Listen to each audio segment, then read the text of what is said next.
The morning sun cast golden beams through the airport terminal as Dr. Marcus Davis rolled his carry-on toward gate C-42. At 42, Marcus carried himself with quiet confidence, his tailored navy suit complementing his deep brown skin, his silver-rimmed glasses perched precisely on his broad nose. Checking his watch, he nodded with satisfaction. 20 minutes until boarding for his flight to Philadelphia, where he would be presenting his groundbreaking research on neural pathway regeneration. Dr. Davis. "Your coffee, sir," called out Zara from the airport cafe. She smiled warmly, handing him the cup. "Extra shot, just how you like it." "Thank you, Zara." "You're a lifesaver before these early flights," Marcus replied, leaving a generous tip. As Marcus settled into a seat near the boarding area, he reviewed his presentation notes one final time. 15 years of research, 3 patents, and countless hours in the operating room had earned him this keynote speaker slot at the International Neurosurgical Conference.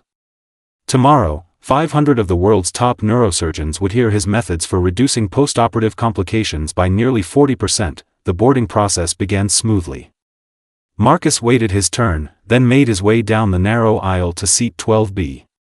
He stowed his carry-on in the overhead compartment and settled into the middle seat, opening his medical journal. "Excuse me, that's my window seat," came a crisp voice. Marcus looked up to see a woman in her 60s with perfectly coiffed blonde hair, pearl earrings, and an expression of immediate displeasure. This was Eleanor Whitfield, though Marcus didn't know her name yet. "Of course," Marcus said politely, unbuckling and standing to let her pass. Eleanor froze. "You're sitting next to me?" Her voice rose sharply. "There must be some mistake." "No mistake, ma'am. 12B is my assigned seat," Marcus responded calmly, showing his boarding pass. Eleanor's lips tightened. "I can't sit next to someone like you." "Flight attendant." A hush fell over nearby passengers. The flight attendant, Tasha Rivera, approached quickly. "Is there a problem?" Tasha asked. "I paid good money for this flight. I refuse to sit next to this man," Eleanor said, her voice dripping with disdain. "Can't you move him to the back?" Tasha's eyes widened. "Ma'am, Dr. Davis has his assigned seat just like everyone else." "I don't care what he calls himself," Eleanor snapped, loud enough for the entire section to hear. "People like him belong in economy, not premium." Several passengers gasped. Marcus stood perfectly still, his face a mask of dignified restraint, though his knuckles whitened around his journal. "Ma'am, that's completely inappropriate," said a young woman across the aisle, her face flushed with anger. "Mind your business," Eleanor shot back. Tasha positioned herself between Eleanor and Marcus. "Mrs. Whitfield, I need to remind you that discriminatory behavior violates our airline policy.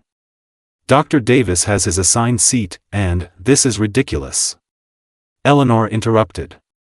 "I've been a platinum member for 20 years. A businessman 2 rows ahead turned around. "Lady, it's 2025, not 1955. Sit down or get off the plane." Murmurs of agreement rippled through the cabin. Marcus remained composed, though his jaw tightened.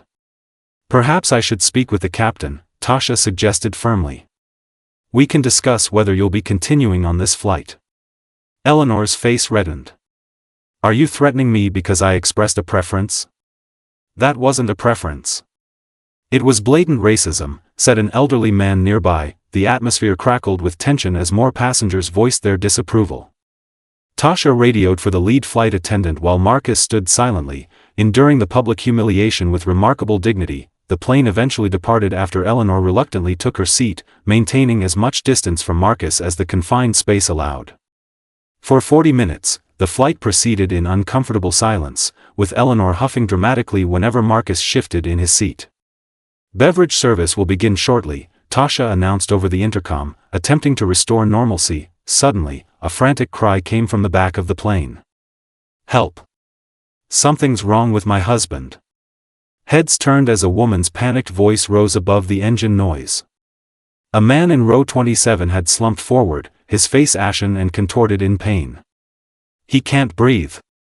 Please, somebody help him," his wife pleaded, clutching his arm. Tasha rushed down the aisle. "Is there a doctor on board?" she called out, her voice steady but urgent. Marcus immediately unbuckled his seatbelt. "Where are you going?" Eleanor demanded. Without answering, Marcus moved swiftly toward the distressed passenger. The man, Raj Patel, clutched his chest, gasping desperately for air. "Sir, I'm Dr. Davis. I'm a physician. Can you tell me what you're feeling?" Marcus asked, kneeling in the aisle. "Chest. Crushing. Pain," Raj managed between labored breaths. "Left arm. Numb." Marcus checked Raj's pulse, rapid and irregular. "How long has he been experiencing symptoms?" he asked the wife. "Just started suddenly, maybe 5 minutes ago," she responded, tears streaming down her face. "He has a heart condition.